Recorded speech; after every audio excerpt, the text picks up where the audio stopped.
Welcome.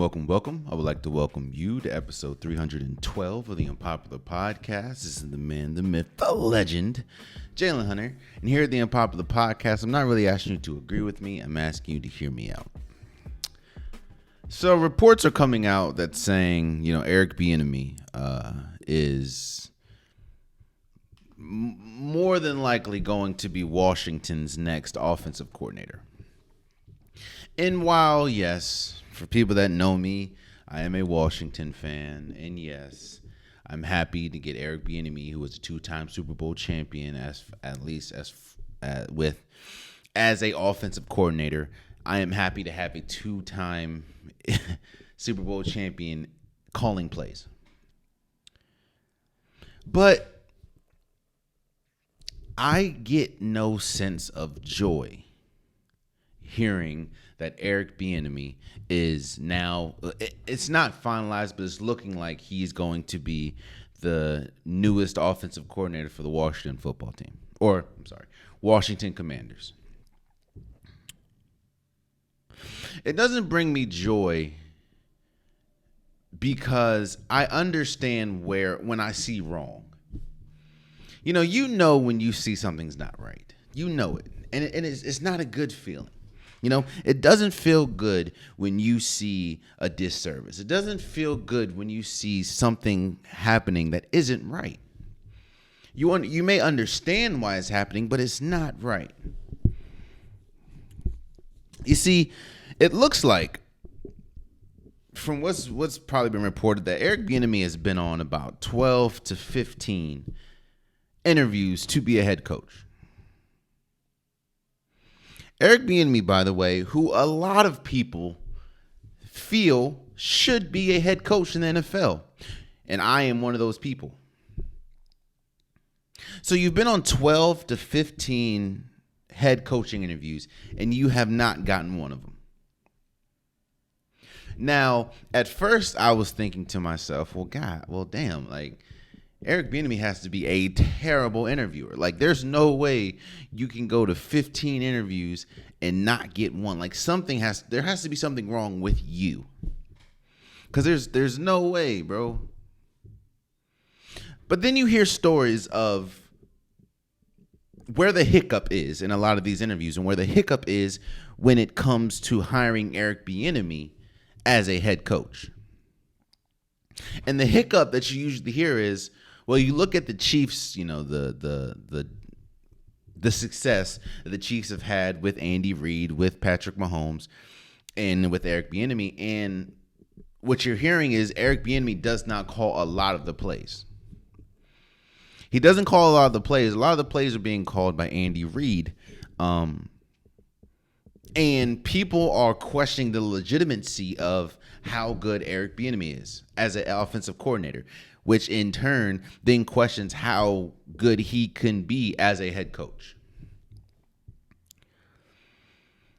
And while some people can hear that and think, oh, that makes a lot of sense. I don't know. I wouldn't want to hire somebody where there's a question mark of how good they are, or there's a question mark of how prominent they've been in a successful offense. But trust and believe when I tell you that it should have absolutely nothing to do with that. We've seen people that did not call play or didn't call majority of the plays that have gotten head coaching jobs, like Nathaniel Hackett,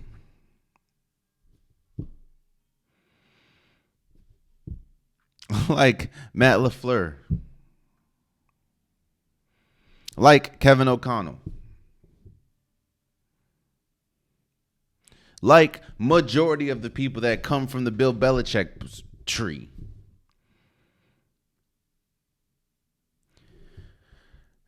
Look,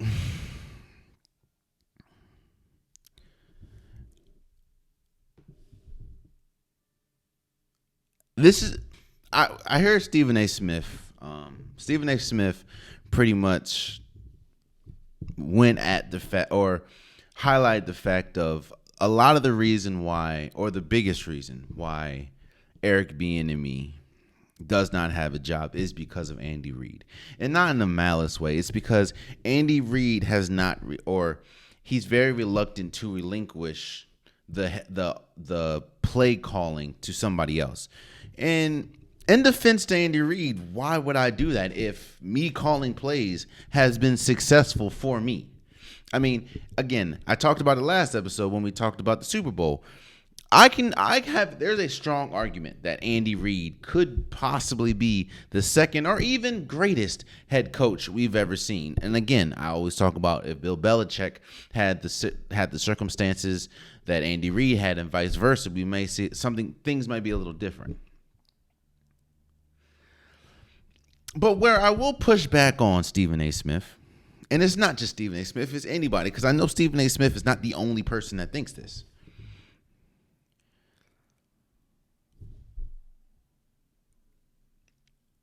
Again, there have been multiple people that have gotten head coaching jobs that A, do not deserve it, and B, did not call plays. Hell, I love him to death. Well, I don't love him to death. Let me backtrack. He's a cool dude, but Jeff Saturday had absolutely no business being an interim head coach for the Colts. The offensive coordinator and the defensive coordinator for the Eagles that just lost the Super Bowl are now the head coach of the Colts, I believe, and the Cardinals. They just lost the Super Bowl. And was outcoached by Andy Reid and Eric Bieniemy in the second half of that Super Bowl. Yet and still, it took them all of 5 minutes to get a head coaching job. And since I've kind of beat around the bush with it, I'm going to be very direct. Eric Bieniemy being African American is probably the biggest reason why he's not a head coach.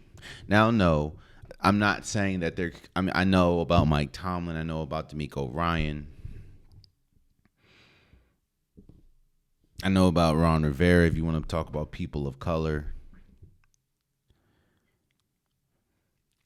But there is still a huge amount of owners or higher ups that don't feel comfortable handing over the reins to an African American. And on top of all that, African Americans have the shortest leashes possible in terms of head coaching jobs, in terms of any jobs. Don't believe me? Look at Brian Leftwich. Where is he at? Super Bowl winning offensive coordinator. Where is Brian Leftwich at?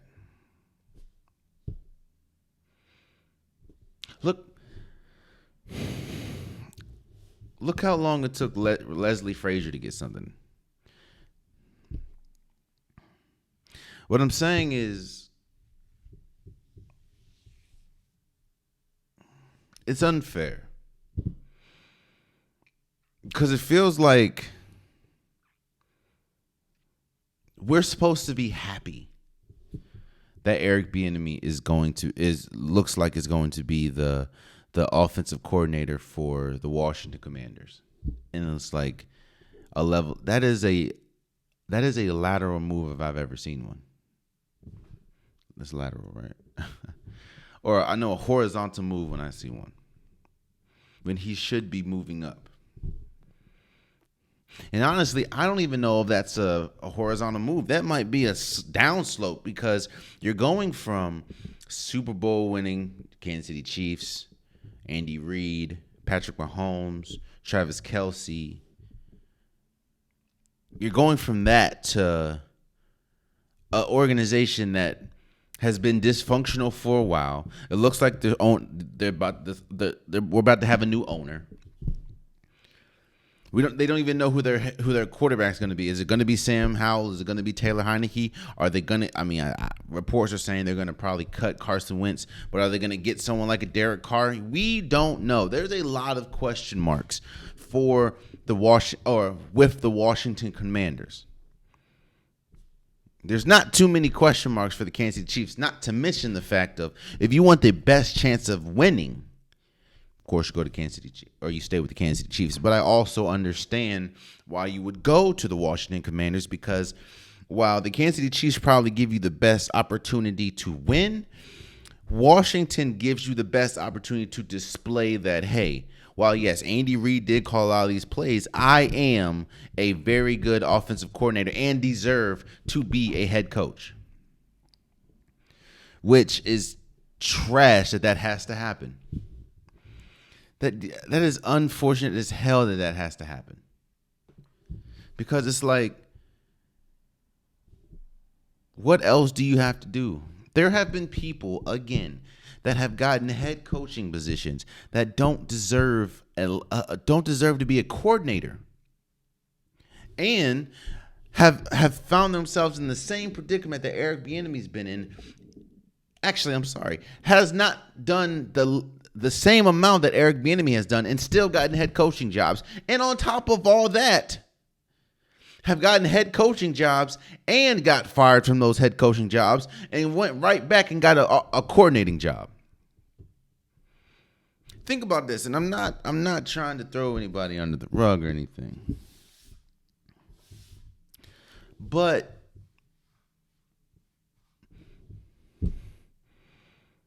when you look at their success rate, right? Who's been more successful in this league? Matt LaFleur or Eric Bieniemy? When you look at success, right? Who do you think has been more successful in the NFL? Right? Nathaniel Hackett or Eric Bieniemy? Hell, think about this. You can even go to a bigger name. And I'm not here to bash anybody. I'm not here to be messy or whatever. But I mean, when you look at it,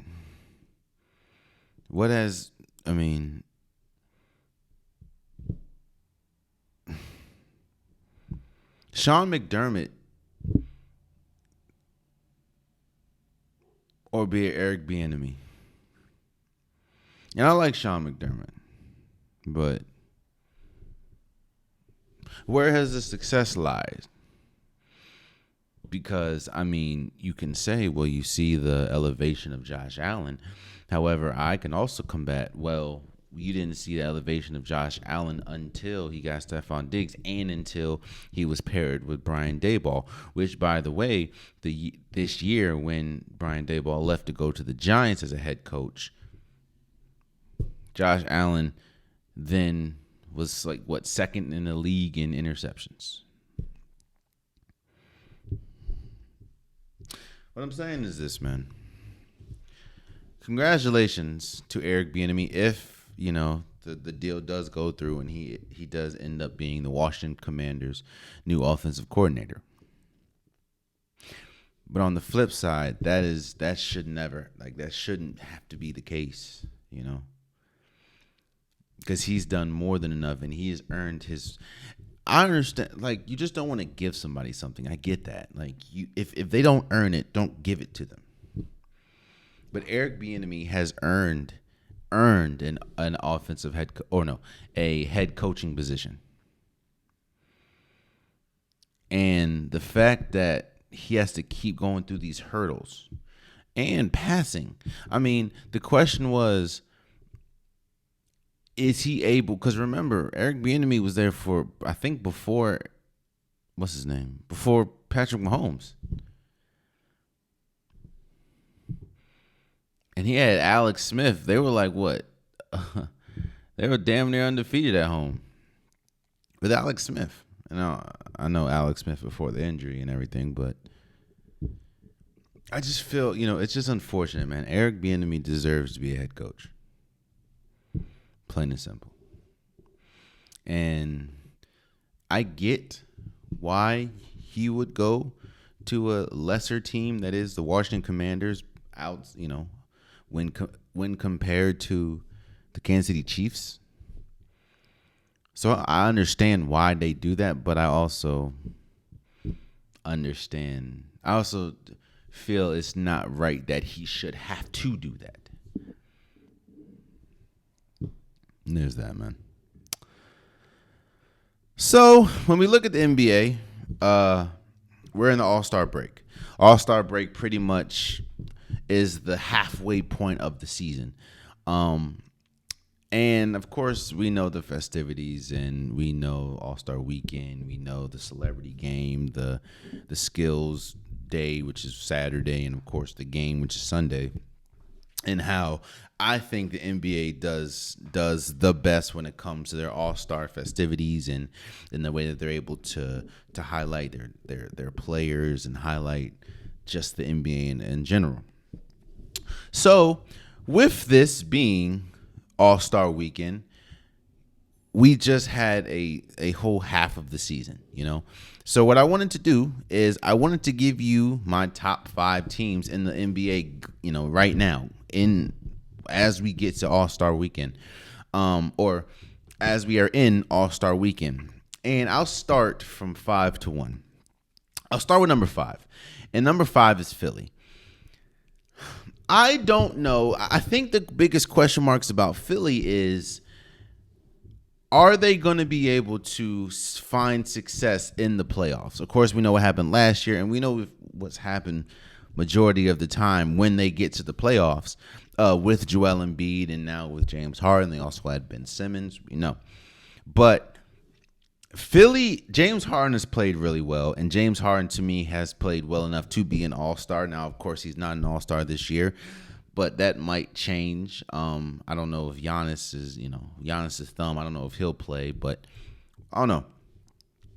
And with the emergence of Tyrese Maxey, James Harden playing well, and of course Joel Embiid playing at an MVP level, I feel that they and the moves they make, I think it was with Josh McDaniels. I think the moves that they made at the trade deadline, which it was a very subtle move. You give up Matisse Thybulle and you get McDaniels, I think, or McRoberts or McDaniels. I feel they are a team that you don't talk about a lot because of what we've seen from them, and because of how they have kind of flamed out towards the end of the year and in the playoffs. But right now I have Philly at number 5.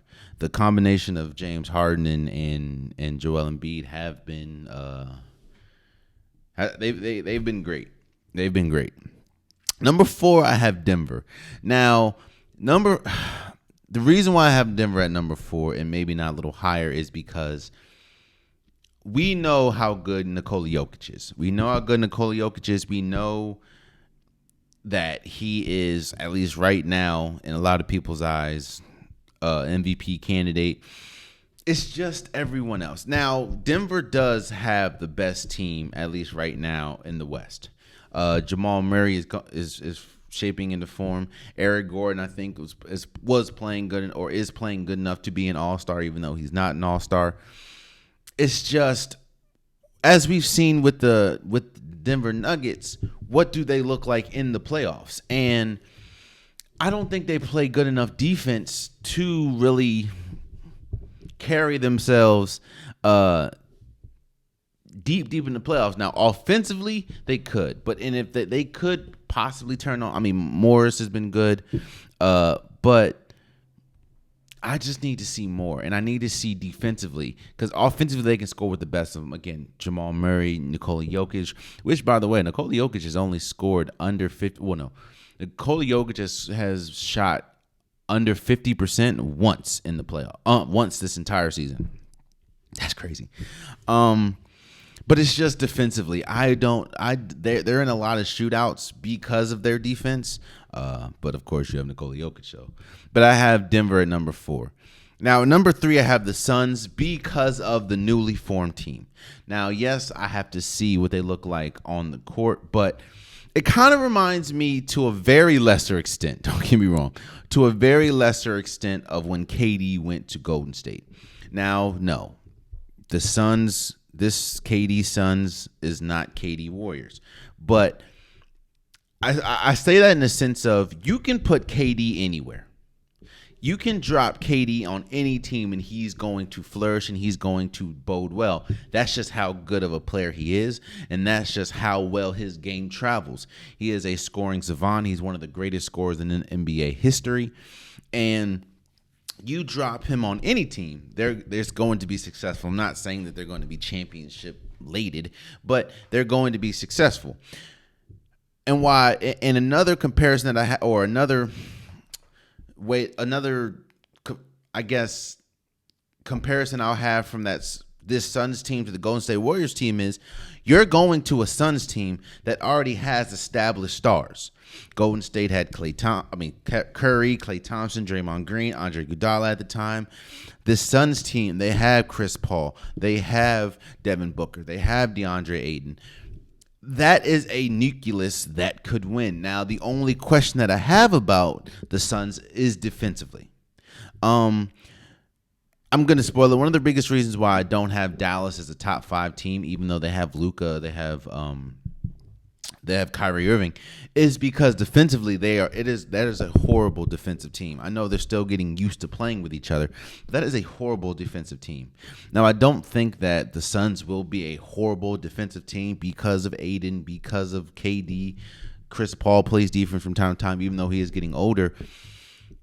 I don't know what they're going to look like defensively. Giving up Mikal Bridges and Cam Johnson was huge, especially Mikal Bridges. That was their best on-ball defender. And as we're seeing with Brooklyn, Mikal Bridges going crazy even offensively. He just had like a 45-point game. Shouts out to him. But offensively, this team, the Suns, are going to be different. They're going to be scary. They're going to be... Right now, you can see them as a Western Conference favorite as to make it out the West Conference because of the firepower. I mean, think about it. You have a person in Chris Paul who can give you 15 and 15 with 0 turnovers. You have someone in Devin Booker who has scored a 70-point game. 70-point game before in the league. You have someone in KD who I just said is arguably one of the greatest offensive weapons the league has ever seen. And then you have DeAndre Ayton, who is a paint monster. So I have the Suns at number 3. I think the Suns are going to be good. Number 2, I have the Bucks. I have the Bucks at number 2. I mean, we see what Giannis is doing. We see what Chris Middleton is doing. I love the fact of Drew Holiday, which he's kind of had to because of the injuries to Chris Middleton, because of the injuries to Giannis that we've seen. Drew Holiday has kind of had to step his offensive game up. I mean, he had, I think, a 40-point game the other day. Of course, you have Brook Lopez. He just had like a 33-point game. The Bucks are who the Bucks have been. The question that I have about the Bucks is, outside of Giannis and Chris Middleton, where are they going to get their offense from? And that's why I like what I saw out of Drew Holiday. That's why I like what I'm seeing out of Brook Lopez. And, of course, Bobby Portis has been hurt. So the Bucks can beat you on all facets of the game, and they have arguably the best player in the league. And Giannis, they're number 2. I think they're a game back from first place in the East. Again, it's always going to come down to the others. And when I say the others, I include Chris Middleton. How are they going to fare? Now, of course, when they're firing all cylinders, which we've seen, they win the championship. They beat the Suns in the championship. We've also seen when Chris Middleton's out and it's really just Giannis, they can't get it done, i.e. what we saw a year ago in the playoffs against the Sun against Celtics. So I have the Bucks at number 2.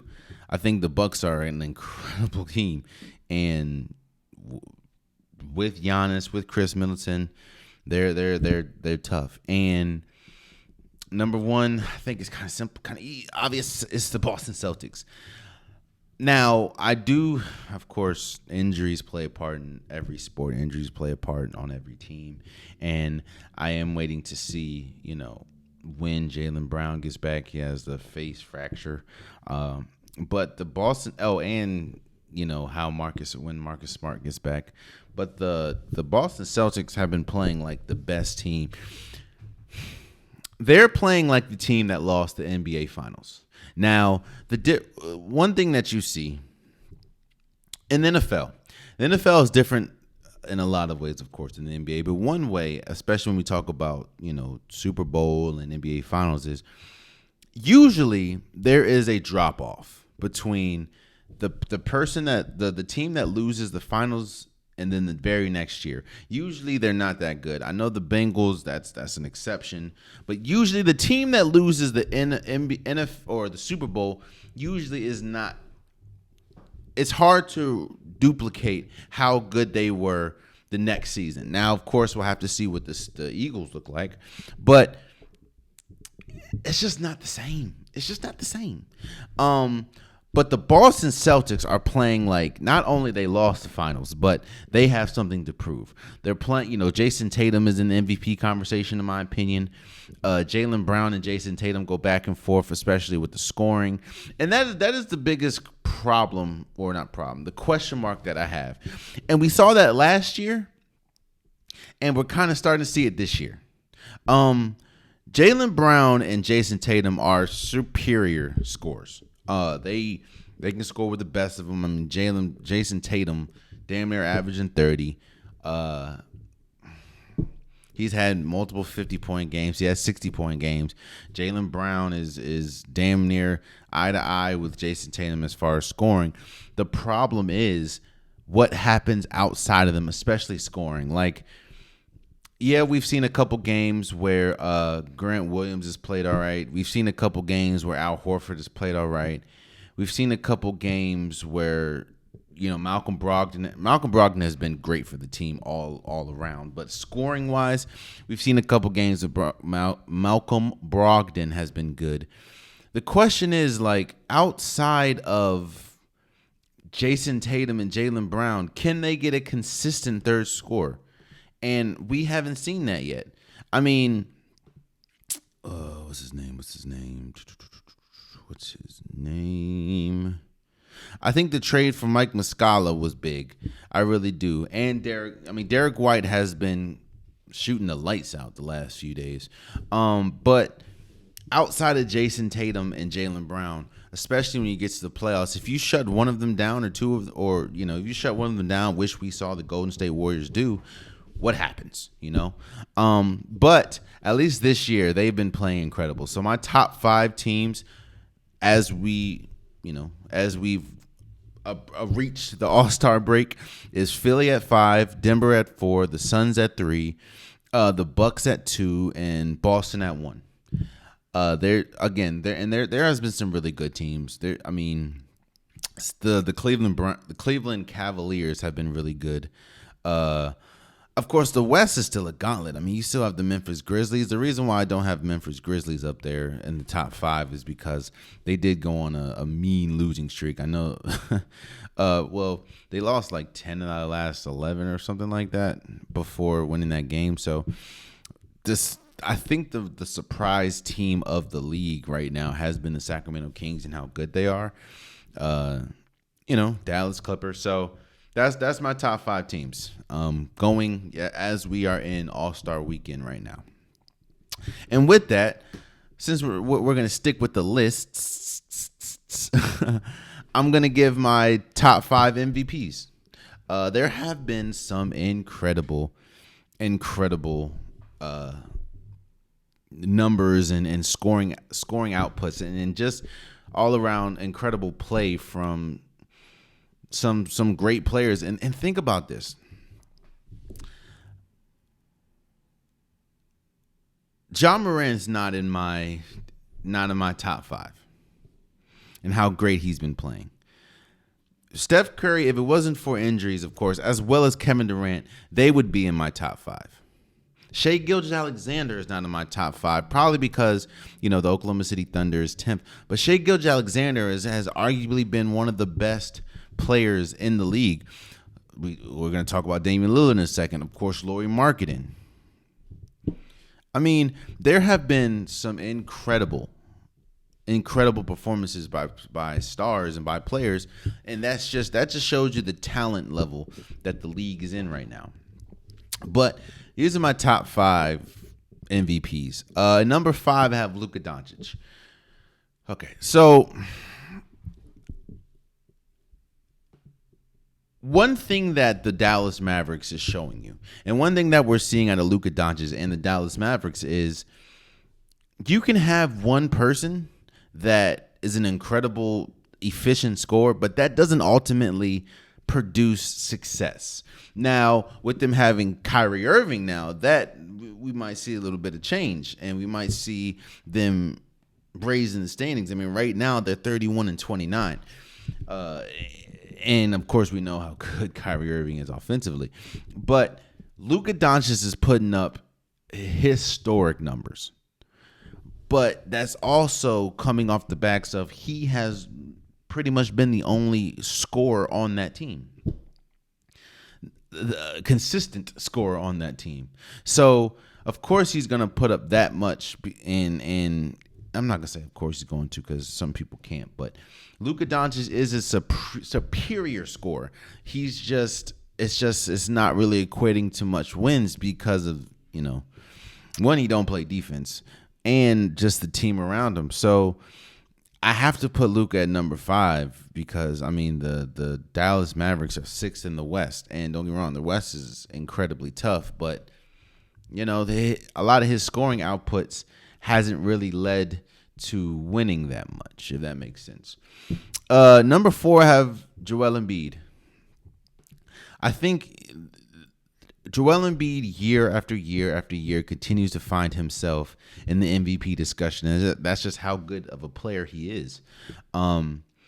Last year he finished second. I think the last few years he finished either second or third. Joel Embiid is exactly what. When we go back to college and we go back to projections, and a lot of people were projecting Joel Embiid to be one of the best centers in the league. Now, of course, they're just projections, and some projections, of course, flame out. Some people live up to their projection. Some people exceed their projection. Nobody projected Nikola Jokic to be as good as he is. Nobody thought Giannis was going to be Giannis. Nobody thought Steph Curry was going to be Steph Curry. Joel Embiid, one of his projections, if he could have stayed healthy, he could arguably be the best center in the league. And that's what we're seeing. I'm not saying he is the best center. You can still have an argument between him and Nikola Jokic, but Joel Embiid has been incredible. He is one of the most skilled big men. When we talk about skilled big men, to me, it's a three big man list all time. And that is, of course, I'm not going to put them in any order, but that's Joel Embiid, Hakeem Olajuwon, and Nikola Jokic. Joel Embiid has just been that incredible. So I have Joel Embiid as number 4. Number 3, I have Jason Tatum. You have to reward a team not only being number 1 in the NBA, but why they're number 1 in the NBA. And while, yes, the Celtics have been great. Shouts out to the Celtics. They've been good.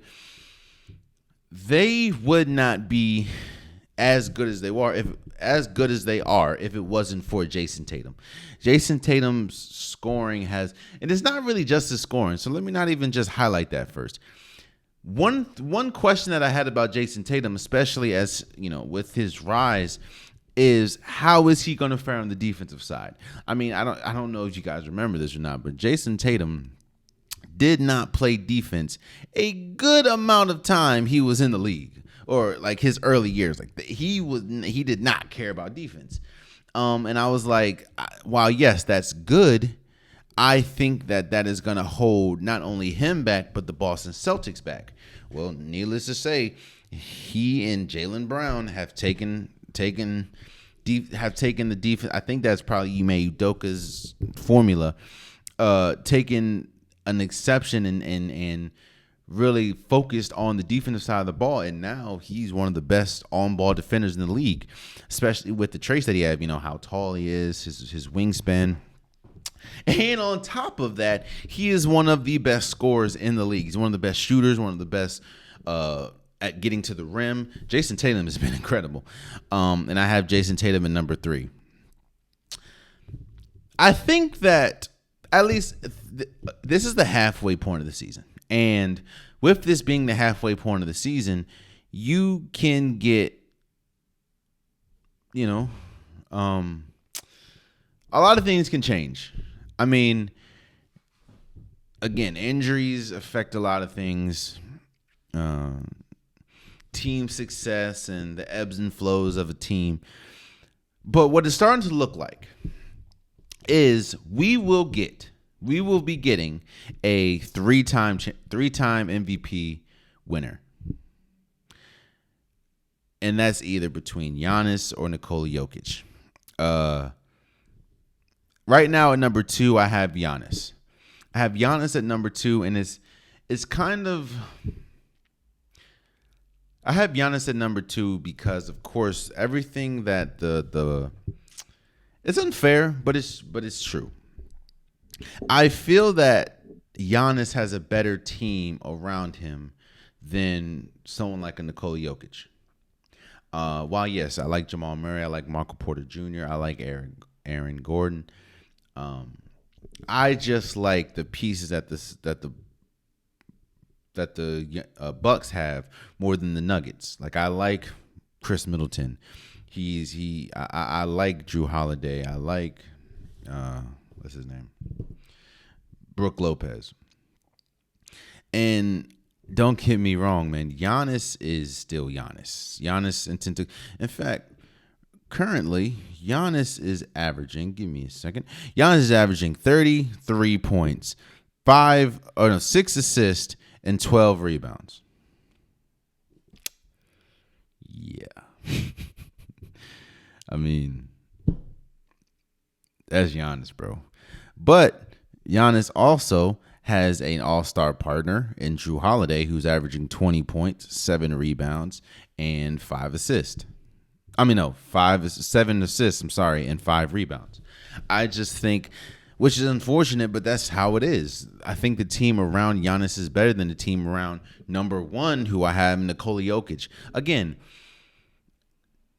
Giannis and Nikola Jokic, to me, are going back and forth right now as the best players in the league because they dominate the game the same way, just differently. Nikola Jokic isn't the loud, aggressive.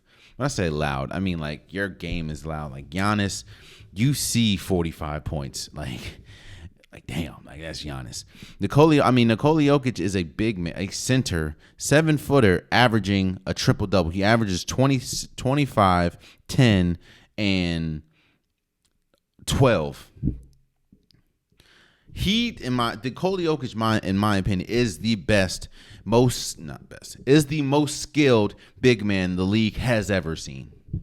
From his ability to score the ball, his ability to pass the ball, his ability to dribble and see, be the floor general at the center position. I don't think we've ever seen anything like that. And it's starting to look like that we will get the first player since Larry Bird to win 3 consecutive MVPs. I also think that's crazy that he'll be the first player since Larry. Never mind. Yeah. So right now, my MVP race, and again, I think it would look a little different if Steph Curry was still healthy. Look a little different if, KD was still healthy. If Ja maybe didn't get hurt or didn't miss the games that he missed, I think it'd look a little different. But right now, to me, we have a clear-cut 1 and 2. A clear-cut 1 and 2. I remember Luka Doncic was pretty much number 1 for a minute, but right now Nikola Jokic and Giannis are 1 and 2, and it's a pretty wide gap between 2 and 3 in my opinion. If Giannis ended up getting the MVP, I wouldn't be surprised. I wouldn't be upset, and I wouldn't be like, oh, someone got robbed. Actually, no, I wouldn't. And if Nikola Jokic won, I'd be like, well deserved. I think that they have been the best 2 players, and consistently when we talk about injuries and everything, they've been the consistent players. Because if injuries aside, I mean, Kevin Durant's averaging 30 points a game. Steph is averaging 29 points a game. Like, you know. So yeah, that's my MVP list. What is it? Number 5, Luka. Number 4, Embiid. Number 3, Jason Tatum. Number 2, Giannis. Number 1, Nikola Jokic. Let me know who you guys think. Not only who you guys think is the MVP. Let me know who you think deserves to. Or who is your top 5 teams that going into the All-Star break. Who do you think is the sleeper team? You know what I'm saying? Let me know. We're talking about the NBA. Come on, guys. And we can't go without having a segment about the Lakers. Yes, we can.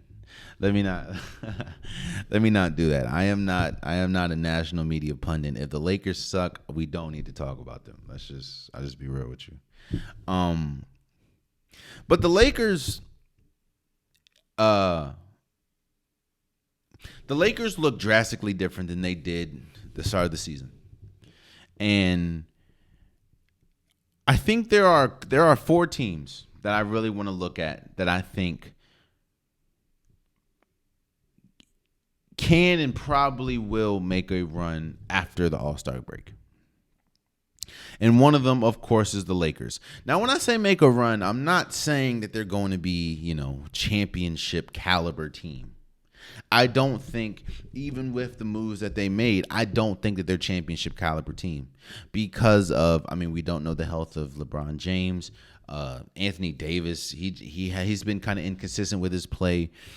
And while, yes, I like Malik Beasley, I like D'Lo, I like Jared Vanderbilt, I like Rui Hachimura, I just don't know if they're championship pieces. They could be. I could be drastically wrong. But I don't think that a team that is in the 1 or 10, 11, 12, 13th place is going to make a championship run. However, I do think they are going to make a run. And at least make a run to, get to the play-in or maybe even get all the way to the 6th seed. I think that they're good enough to do that. Again, a lot of that is predicated on Anthony Davis and LeBron James, but when you have pieces that fit, and it feels like, at least right now, D'Angelo Russell fits better with this Lakers team alongside LeBron James and Anthony Davis than, say, a Russell Westbrook. Rui Hachimura and Malik Beasley, and they fit better alongside or with this team more than, say, what's his name? Patrick Beverley. I did like Thomas Bryant on the Lakers. However, you get Jarrett Vanderbilt, who is a big wing, which is something that the Lakers drastically needed, especially when LeBron James comes off the floor. Him and Huey or Rui Hachimura. I just think that they're prone to make a run. I'm not saying that they're good enough to win a championship. Do not hear me say that. And I'm also not even sure that they're good enough to make any noise in the Western Conference. When we talk about some of the top teams, even right now, I don't see them beating a Nuggets. I don't see them beating a Memphis. I don't see them beating us. They might be able to beat the Sacramento Kings. I don't see perfectly healthy. I don't see them beating the Clippers. I don't see them beating the Suns. Don't see them beating Dallas. Maybe Dallas. But yeah, I think the Lakers are going to make a run. Another team that I think is going to make a run, honestly, and we'll go to the Eastern Conference, is the Miami Heat. The Miami Heat is currently 7th in the... I'll say this. The Miami Heat, the Miami Heat, they're a team, man, like, they always play hard. They're always one of the toughest teams. They're always one of the better defensive teams. But there's always, I think they'll make a run and probably get all the way to maybe because with Miami making a run, I also think that the Brooklyn Nets are going to fall a little bit because right now they're 5th. I don't think that they'll remain 5th. And I want to see what happens with the Knicks. I think Jalen Brunson and Julius Randle kind of levels it out, but we know how the Knicks are. I just think they're keeping Kyle Lowry. So Kyle Lowry is going to be on the team. Of course, you have Jimmy Butler. I think that the dynamic duo of Jimmy Butler and Bam Adebayo is going to, they have a really good piece around Gabe York. They have, they have, Tyler Euro. I just think Miami can make a run. I don't. They're not. When we look at Miami, I don't see them making any noise against the Celtics or the Bucks or Philly. I don't even think that they're good enough to go against, to make any noise against the Cavaliers. But I do think look maybe they get Russell Westbrook. I don't know. Maybe they get Kevin Love. I don't know. But I do think that Miami is with Eric Spoelstra being as good as he is as a coach, and Miami, when they turn it on defensively, they are incredible. They're a very stingy defensive team. So I think they'll be able to make a run. The next team I have is the Pelicans. And the Pelicans and the last team I'm going to say mainly is because of injuries, man. You see they were I think atop the West when Zion was playing. And now when you have when Zion comes back, you have CJ McCollum, Brandon Ingram is playing back into form. I think that this is going to be a dangerous team. Hell, Jay Will said one time that they're going to win the West. Now, this was when they were number one in the West, but they have some really good pieces. I mean, again, Brandon Ingram, Herb Jones is a really good piece, man. CJ McCollum, Trey Murphy III is a good piece. Them getting Josh Richardson at the shooting guard position was big. Of course, you have Jonas Valanciunas. They have a good nucleus, and of course, all this surrounds this. The Pelicans they're a Zion planet, and you have some incredible planets around it. You have Brandon Ingram, who can be a star anywhere, and again, you have Zion. So I think that they're good enough to make some noise because again, when they were healthy, or at least when Zion was healthy, they were the number one team in the West for a while. So, yeah. And the last team I'm going to say are the Golden State Warriors. I wasn't wondering. I know exactly what's wrong with the Golden State Warriors. The Golden State Warriors they find themselves struggling with identity. They find themselves struggling with what team or what roles they need to be, or what roles they play. Not everyone, of course. We know the big gun, like we know Steph is Steph. We know Clay is Clay. We know Dre is Dre. But there's been a stat that's been going around. When Steph Curry, Klay Thompson, Andrew Wiggins, Draymond Green, and Kevon Looney, that starting five is the best starting five in the NBA by far. I think they outscored teams by like 22 points. That starting five alone, 22 points. And to put that into perspective, and of course, this isn't just me making this up. I see this. Put this into perspective. When Kevin Durant starting five, it was what? Steph Curry with Kevin Durant in the starting five. They outscored people by 11. This team, the Golden State Warriors starting five is outscoring people by 22 points. So I hear that and I'm like, yo, what the hell? Why? Why are they only sitting in the ninth spot right now? Why are they 29-29? There's a couple reasons. Reason number one, defensively, they have not been able to find that consistency. And it's not just the bench, because the bench is a big part of why they are 29-29, but defensively is everyone. I mean, hell, Draymond Green has said it. Steph, defensively, they have not been the Golden State Warriors that they need to be defensively. And on top of that, like I said, defense really shines on the road. And that's when you need defense the most, on the road, because you can't, you don't know the rims. You can't really bank on your crowd giving you the energy that it needs. And of course, everything, how you feel comfortable at home, so does the home team, which of course you're playing.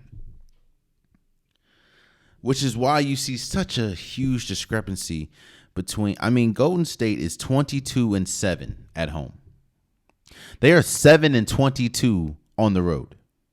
I have never seen a discrepancy like that.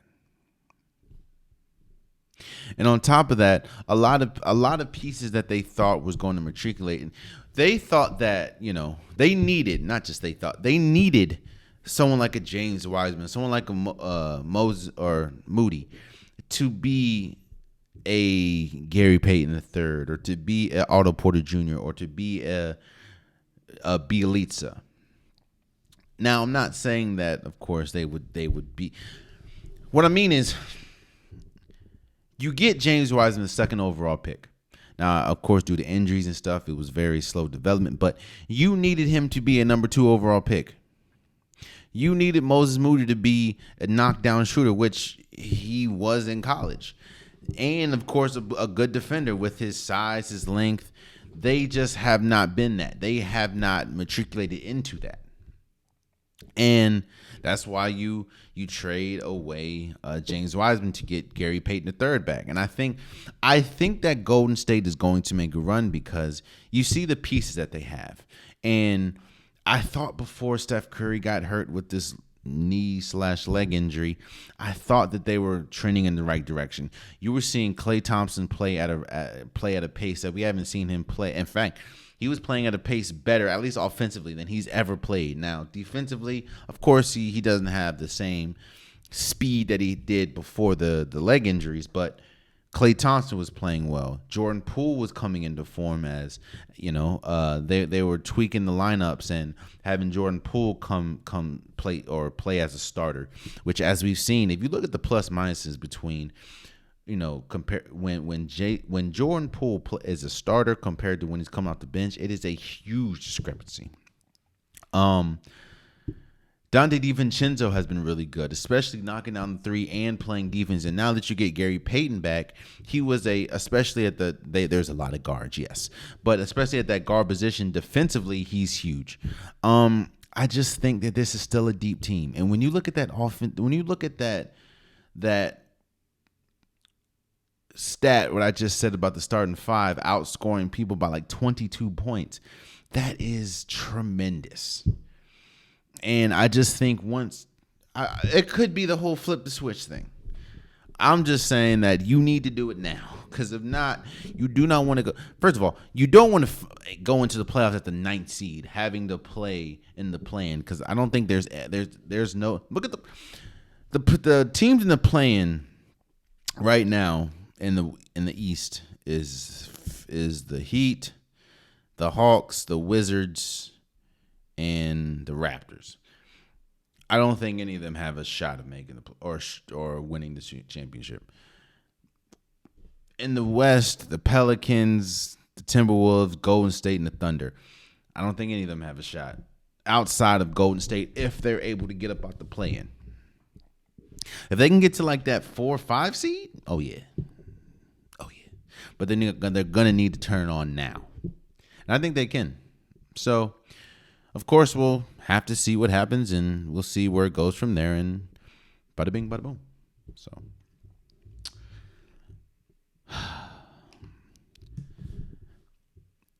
I'm starting to get. It's starting to. It's starting to really suck talking about Damian Lillard, man. I don't know. There's a part of me that feels like I want better for Damian Lillard than he wants for himself, which is crazy to think. Damian Lillard is having his best statistical year he's ever had. Like, Damian Lillard is playing the best basketball he has played as Damian Lillard. Just think about that name. Think about Damian Lillard. Think about everything that comes with Damian Lillard. Think about everything we know about Damian Lillard. And he is having the best career statistically he's ever had. He's averaging 31 points a game, 4 rebounds, 7 assists. He's shooting 47% from the field.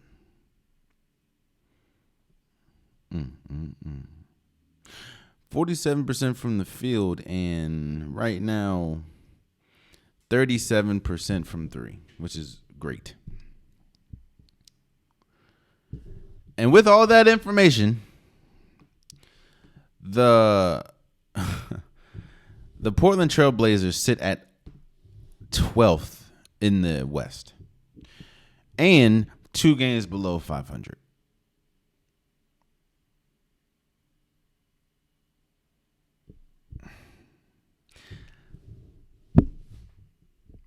Portland has proven that they are not the best free agent destination. And when you look at this team, while you have some good players, I mean, you have Jeremy Grant, you have Nurkic, Cam Reddish, I think is going to be good. Shaden Sharp has been incredible. Anthony Simon, even though he did hurt his ankle, he's been good. This team is not good enough. This team is not good enough not only to win a championship, but to compete for a championship. I mean, I think it would be a dogfight if they went up against the Oklahoma City Thunder right now. I'm not picking Portland over the Nuggets, Grizzlies, Kings, Clippers, Suns, Mavericks, Pelicans, Timberwolves, or Warriors. And honestly, I don't even think I'm picking them over the Jazz or the Lakers. The only shot they have is with Damian Lillard. And even with Damian Lillard playing as good as he's playing, they are 28-30. So I think this is my yearly plea to Damian Lillard. Bruh, you deserve better than what you're getting out of this Portland team. I'm not saying go to a super team. I'm not saying that. But, I mean, imagine Damian Lillard playing for Miami. Imagine Damian Lillard playing for the Knicks. Imagine Damian Lillard playing for the Bulls, and the Bulls are not even that good this year. But imagine that. Imagine Damian Lillard alongside Zach LaVine and DeMar DeRozan, or a team that does need a point guard, like drastically, and that is the New Orleans Pelicans.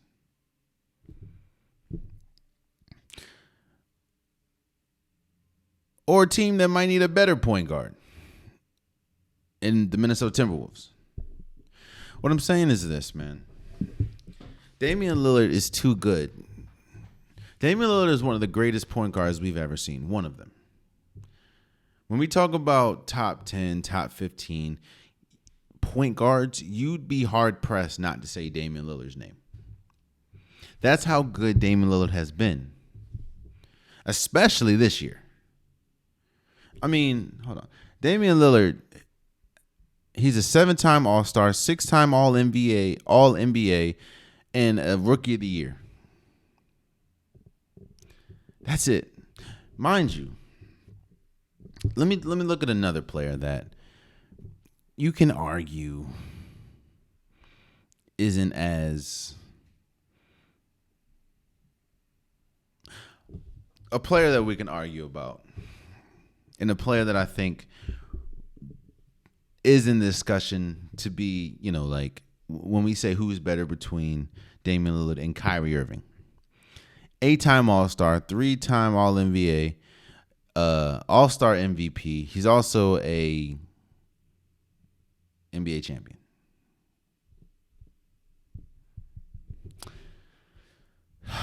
I just want better for Dame. That's it. That's all I want. That's it. So, Dame's time. Portland has showed you the best that they can do. And I don't. Didn't they get? Don't let man. I don't know. Let's move forward, man. The XFL is back. The XFL is actually today. Yeah, the XFL is back. Now, I think the XFL was doing really well until, of course, COVID hit, which then folded the league. But with The Rock picking it, buying it and everything, it is back. And I think that I felt like it was pretty successful before, of course, COVID hit. I now know there's the XFL, there's the USFL, there's the Canadian Football League or CFL. None of them will come close to the success that the NFL has. There's just none of them. We also have arena football, which I completely forgot about, and like fan generated football. Yeah, but no, none of them is going to be on the same level as the NFL. Don't get it twisted. But I do think that the XFL, it feels like that this could be different. It feels like that this is the start of something. I mean, not the start of something. That this can be successful. Now, successful in its own way. I mean, this is spring football at this point. So, yeah, I'm excited, man. I'm excited to see, you got the Vegas Vipers, the Arlington Renegades, the Houston Roughnecks, Orlando Guardians, St. Louis Battlehawks, San Antonio Bahamas, DC Defenders, Seattle Sea Dragons. And another thing, there's a lot of ex-NFL players that are in this. Josh Gordon's in it. Martavis Bryant's in it. I think Vic Beasley's in it. So, while no, you're not getting top-tier talent at this point, I do think it's going to be good. I think it's going to I mean, it was doing well before COVID, I like to think. And I think that it's going to do good now. The marketing seems like it's there. The Rock seems like a good investor for it. And, yeah, I think it's going to be good. So, it's back today, actually. I think the first game is at 3 o'clock. So, yeah, the XFL is back. And lastly, before we go, the NHL trade deadline is like 13 days away. Now, again, I'm not going to sit here and act like I know much about hockey. I don't. I know some things about hockey. I don't know much. I know that maybe Patrick Kane couldn't be on the move. I know that. I know that Ryan O'Reilly from the St. Louis Blues has been in a lot of talks of being on the move. I know that Jonathan Towes can be on the move, Maybe Matt Dumba could be on the move. Justin Braun. I don't know. Eric Carlson. Who knows? Josh Gibson from the Ducks. I will say this.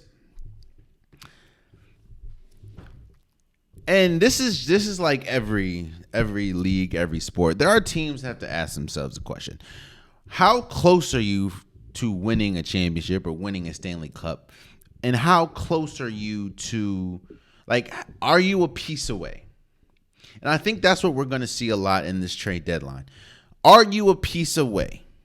Because right now, the top 3 teams, I think, maybe top 4 teams are solidified. The top 4 teams is the Bruins, the Hurricanes, the Make Believes, and the Devils. You can probably say the Tampa Bay Lightning, but those are pretty much the top 5.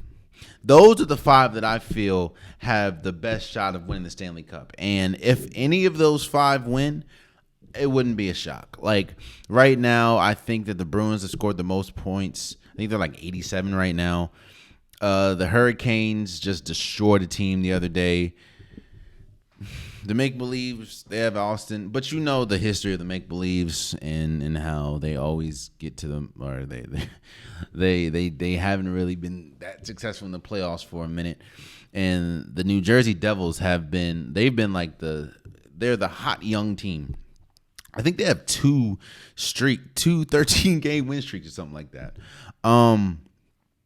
So with this trade, with the NHL trade deadline, you have to ask yourself how far are you from a championship or a Stanley Cup? How if you make a move or two, like if you get Patrick Kane, is Patrick Kane going to put you over the top? Is he going to put you over the hump? If so, I can see a team like, I don't know, the Dallas Stars. I can see the team like the Vegas Golden Knights. I can see the team like maybe the Seattle Kraken. I can see them making a run. Maybe the Los Angeles Kings. Maybe the Colorado Avalanche. I don't know. What I'm just saying, you have, and another team to look at actually is the Pittsburgh Penguins, because the Pittsburgh Penguins are freaking struggling, bro. Like they might not even make the playoffs with Sidney Crosby. They might not even make the playoffs. So you have to ask yourself that. That's as a GM. I know I'm not a GM, and I know I don't know much about NHL. I know that. Ask yourself, how far are you to winning a champion or to making it to the Stanley Cup? And that is where you figure out which moves that you should make. That's my opinion. And there you have it. That's been today's episode of the Unpopular Podcast. I truly, truly appreciate you guys. If you want an Unpopular Podcast shirt, hoodie, sweater, long sleeve joggers, the link is in the description below. I have multiple different colors, multiple different designs. Get your Unpopular Podcast merch today. Also, please subscribe to every listening. Please subscribe to every watching. Please subscribe to the Instagram. I have now a new TikTok. Please subscribe to that, or the Unpopular Podcast as a TikTok. Please subscribe to that. I see those last two shorts. I'm starting to do shorts now. Those last two shorts kind of went crazy on social media, which I do truly appreciate. Definitely means a lot. I'm not used to that. But, yeah, I do appreciate you guys. And please subscribe. Tell a friend to tell a friend. Definitely means a lot. And until next time, much love.